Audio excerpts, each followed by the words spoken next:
NBC News international correspondent Matt Bradley, who joins us from Beirut. Matt, good morning. So just what is the situation like on the ground where you are following this latest wave of Israeli airstrikes and now this direct engagement between IDF troops and Hezbollah fighters?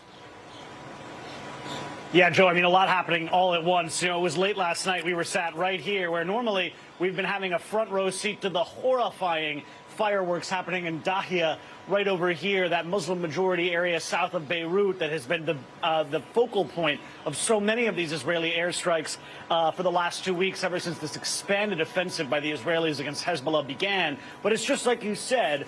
For the second time this week, we've seen the Israelis striking now into central Beirut.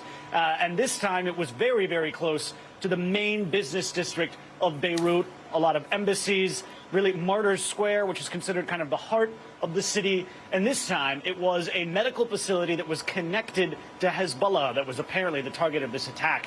And as you said, 9 people are reported dead. That number could easily go up. Now, what this means is that Israel is expanding the footprint geographically of where it's striking here in Lebanon's capital, but also kind of strategically, ideologically, and politically. This was not ostensibly a military target. And I actually spoke yesterday with a Hezbollah member of parliament, because remember, this isn't just a militant group. They have seats in parliament, they have ministries, they have, lots of different administrative procedures and operations. So they're not just a militant group.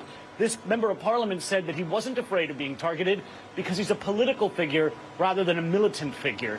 That doesn't look like that's going to protect him anymore, as we're seeing Israel putting more and more Hezbollah people and targets on its menu.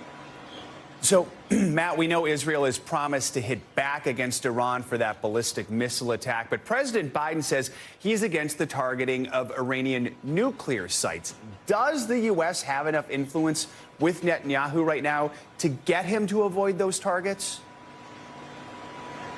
Well, we hope that they do, because the fact of the matter is that it doesn't look as though the Israelis are going to be stopping anytime soon. Like I said, they're already expanding their list of targets here in Lebanon. Now they're attacking airstrikes, using airstrikes to attack targets in Syria, in Yemen. And this is not new per se, but it looks as though the tempo and the tone of this has really increased over the last 2 to 3 weeks. We understand from various reporting, including NBC News' own reporting, that there is frustration that among American diplomats that they no longer have the traction in Jerusalem that they did before, or with the Ministry of Defense, or with Benjamin Netanyahu himself. But some of the reports, particularly from Axios, came out a couple of days ago saying that the Israelis this time are definitely going to be consulting with the U.S. government before they take this retaliatory step. Now, whether or not they're going to follow through or listen to Joe Biden's admonishment that he would like to not see nuclear targets getting hit because he worries about escalation, that is yet to be seen. Israel very clearly is in vengeance mode right now, and they're, as like I said, expanding their targets by air, launching a military ground incursion into Lebanon. It's unclear what they're going to do next, but it's also unclear whether or not they're going to be listening to Washington and other foreign capitals.